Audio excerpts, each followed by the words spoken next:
Hello दोस्तों, क्या आपने एसीएल की सर्जरी पहले करवा ली थी और किसी कारण से सर्जरी फेल हो गई है? यदि हाँ, तो आप दोबारा से अपनी लाइफ पहले जैसी कर सकते हैं। दोबारा से जब एसीएल सर्जरी करवानी पड़ती है तो इसे रिवीजन एसीएल सर्जरी कहते हैं दोस्तों। और हमारे यहाँ इस सर्जरी का बहुत लंबा एक्सपीरियंस है। अगर आपकी सर्जरी पिछली बार फेल हो गई है तो दोबारा से आप सर्जरी हमारे यहाँ आके करवा सकते हैं। आइए मैं आपको बताता हूँ कि रिवीजन एसीएल की सर्जरी की ज़रूरत क्यों पड़ती है। दोस्तों, कई कारण से एसीएल फेल हो जाता है। एसीएल के फेलियर के जो कारण है उसका मैंने वीडियो पहले बना रखा है, जो आप हमारे चैनल पे देख सकते हैं। अगर एसीएल सर्जरी के बाद भी घुटने में पहले जैसी लचक बनी रहती है, आपको घुटने में स्टेबिलिटी फील नहीं होती, आप भागते हो तो आपको लगता है कि आपका घुटना मुड़ जाएगा या पैर में ढीलापन लगता है, तो इनमें ऐसा हो सकता है आपका जो एसीएल ग्राफ्ट है वो टूट गया हो। इसकी वजह से घुटने में दोबारा से एसीएल सर्जरी कराने की ज़रूरत पड़ सकती है। इसके अलावा एक दूसरा बहुत महत्वपूर्ण कारण जो होता है एसीएल में फेल हो जाने का, वो होता है रॉन्ग टनल प्लेसमेंट। अगर घुटने में जो एसीएल की टनल है वो प्रॉपर नहीं बनाई जाती तो अगर ग्राफ्ट नहीं भी टूटा तो भी वो स्टेबिलिटी नहीं दे पाता और इसकी वजह से आपको इंस्टेबिलिटी की फीलिंग आ सकती है।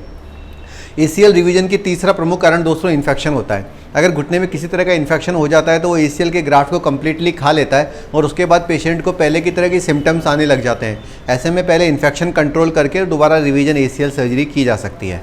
तो दोस्तों, जब पेशेंट मेरे पास रिवीजन एसीएल सर्जरी करवाने आता है तो मैं उसका घुटने का एक्सरे और एमआरआई दोबारा करवाता हूँ और चेक करता हूँ कि उसमें एसीएल सर्जरी आखिर फेल क्यों हुई।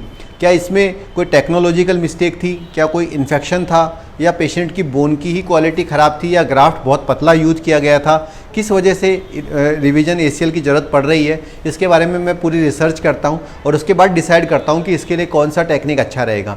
ज़्यादातर हम रिवीजन एसीएल के लिए बोन पटेला टेंडन बोन ग्राफ्ट टेक्नोलॉजी का प्रयोग करते हैं दोस्तों, जो बहुत ही स्ट्रॉन्ग ग्राफ्ट होता है। 10 से 11 नंबर का मोटा ग्राफ्ट होता है जो कि इसके अंदर यूज किया जाता है। दोस्तों, ज़्यादातर जगह रिवीजन सर्जरी जो है वो 2 स्टेज में की जाती है। पहली स्टेज में आपका ग्राफ्ट निकाला जाता है और दूसरी स्टेज में सर्जरी की जाती है। लेकिन हमारे यहाँ जो एडवांस टेक्नोलॉजी है उसमें सिंगल स्टेज में ही रिवीजन एसीएल सर्जरी पॉसिबल हो पाती है। हाँ, लेकिन शर्त ये रहती है कि आपके घुटने में कोई इन्फेक्शन नहीं होना चाहिए। अगर घुटने में इन्फेक्शन होगा तो हमें सर्जरी 2 स्टेज में ही करनी पड़ती है। पहली स्टेज में इन्फेक्शन को कंट्रोल करना पड़ता है और 3 से 4 महीने बाद जब इन्फेक्शन कंट्रोल हो जाता है तभी रिवीजन एसीएल सर्जरी करवानी चाहिए। अगर आपने इन्फेक्शन में ही रिवीजन एसीएल करा ली तो दूसरा ग्राफ्ट भी खराब होने का डर बना रहता है। तो दोस्तों, रिवीजन एसीएल सर्जरी के बाद की जो प्रोटोकॉल्स है लगभग प्राइमरी एसीएल जैसी ही होती है। ऑपरेशन के अगले दिन से आप चल फिर सकते हो, 15 से 20 दिन के बाद आप बिना सपोर्ट के चल सकते हो और तीसरे महीने में आप जॉगिंग स्टार्ट कर सकते हो।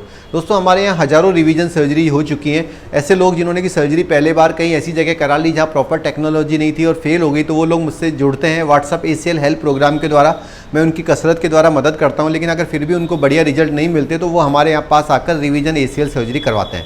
दोस्तों, क्या आपकी भी एसीएल सर्जरी कहीं हुई थी और आपको प्रॉपर रिजल्ट्स नहीं मिले या आप सेटिस्फाइड नहीं है, तो आप नीचे लिखे गए नंबरों पर अपनी रिपोर्ट मुझे मैसेज कीजिए और मैं आपको बताऊंगा कि क्या आपको रिवीजन एसीएल सर्जरी से मदद मिल सकती है अथवा नहीं। इसके अलावा भी आप समय समय पे कोई और जानकारी एसीएल रिलेटेड चाहिए तो मुझे कमेंट सेक्शन में ज़रूर बताइएगा और हम आपकी मदद करेंगे। नमस्ते दोस्तों।